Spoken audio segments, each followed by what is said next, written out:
talk about a season of, well, it depends. If you like, for example, with Fortnite, you talk about OG Yeah, but Fortnite. that means that age doesn't matter. It's about the content. It's no, that's what I'm saying. I'm not talking about the age of the person making content. I'm talking about the age of the content in particular. Like again, like Yu-Gi-Oh, Yu-Gi-Oh already speak at 2000, so it's normal that if you make content when it's at its peak, you're gonna get more recognition. Think about something that nobody knows, right? For example, if you look at the Pokemon card is actually a good example. You look at Pokemon card, you look at people showing Japanese card, and they're getting a tenth of the view as the English people do. It's the same content, but it's a question of culture. It's a question of how relatable is that content. Yeah. If somebody was of an older person, like for example, right? If you look at GMM or Good Mythical Morning, if you look at Smosh, right? A lot of people are going to refer to them. Oh, they're my daddies. They're the daddies of YouTube. I grew up with them, right? Yeah. And if those people didn't do content for so long, I think the fact that they're a bit older would play a longer role. For example, with GMM has been making content for 15 years, but most of their content, most of the people that they talk about is the content like we grew up with. I don't know if they would do the content they did before if it was to be that popular. There's a sense of nostalgia also. I'm not gonna want to hear a fucking 8 years old talking about Hunter x Hunter. But if I'm seeing somebody with my age, in my age group, and they're talking about Hunter x Hunter, it's like, oh, maybe we had the same cultural impact on us. Yeah, I mean, there's relatability and relevance and everything. But Absolutely. I just personally don't feel that age anyone could become, a streamer. I don't think that age is a massive factor. I'm not talking about the age of the person. You could stream whenever you want. You see, like there's games that are gonna be really working well. Like for example, again, it's the age of the content. There's gonna be people streaming old Pokemon and it still holds up, but not every single game is gonna hold up old game. Oh yeah. I mean, age. What comes with age comes with experience, and people will know more. 100%. Like I think that if you're younger, you're gonna have more anime because that's just what you. But also with age, what changed is it? Again, it's not necessarily about the age. It's also as age. If you were born in the 90s, you had a different impact. For example, I'm sure maybe not in England, but Jersey Shore was a huge thing. Jersey Shore.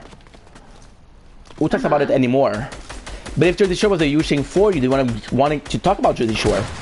Because you want to talk about Jersey Shore, then people are not going to be like, I don't care about Jersey Shore. I've never been there. Oh shit! He's one bullet. There's one bullet. This guy. Nice, Cappy. Nice. And I do get what you're saying. Like age doesn't have a number. I'm just talking about different. Yeah. It's a generation also. There's a generational intellectual wealth. Your grandparents, if they lived through the war, of course you're gonna be talking about the war. But if you haven't been through the war, would you talk to the extent? If you're an historian, yes. But most people are not going to be talking about the first war, right?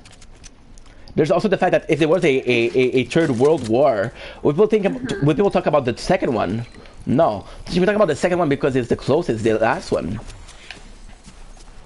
And but I mean the war and content creating.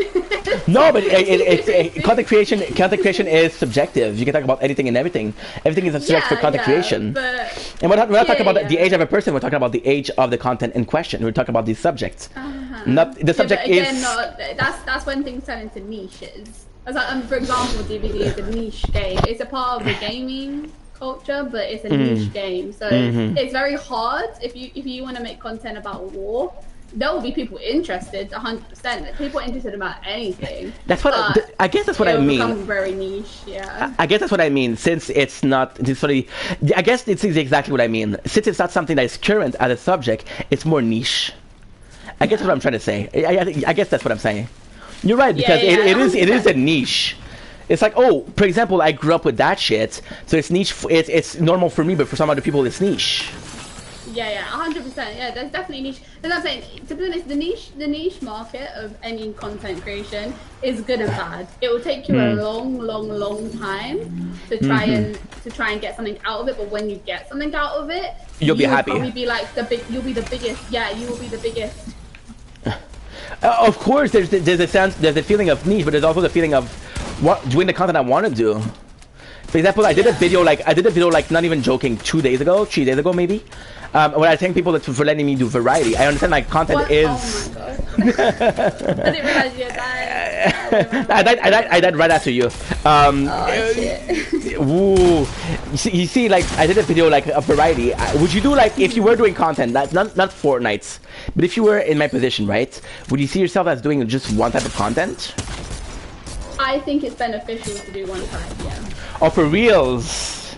Yeah, I feel. the thing is it depends. Like everyone starts with one type. In my opinion, like people can branch out a little bit, but you know, you'll see if you think about every content creator that you like. You know, we spoke about Stephanie Sue. You know, she started with mukbangs, and that's what made her big. I mean, she did storytelling, but you know, mukbangs made her big. Yeah, but this is the perfect example because we're talking about like, so she started with mukbang, she was telling story, now she has a podcast about serial killer, but because she introduced story in her first content, it's a branching out, but it's not so much out of the context of Stephanie So. Yeah, no, 100%. I think that just when you're first, just me personally, like I said, I think that I used to watch Tim the Tap Man for COD, right? Okay, I used to watch him yep. for COD stuff. I used to watch Fortnite people for Fortnite. I even though they're all gaming, if Tim was to jump around to different games, I personally don't think I would have been that interested. Okay. Because at the end of the day, you need to, content comes first and then personality comes second. You said that because I couldn't agree more. The niche, as you say. Yeah. But you fall in love with it. If I wanted to make loads of different videos and play different games, one, I can play Fortnite. DBD is a completely different, it's a horror. Disney is a cutesy Animal Crossing game. Yeah, and Fortnite absolutely. is a shooter. If I start with one game, they're different genre. Split my content on different accounts even if I wanted to. Well, the different account is, you're like, okay, well, I want to look cutesy stuff. I don't want to watch the horror. And then you realize that one of your channel is a lot more popular. So like, why do I bother? Yeah. It's so nice because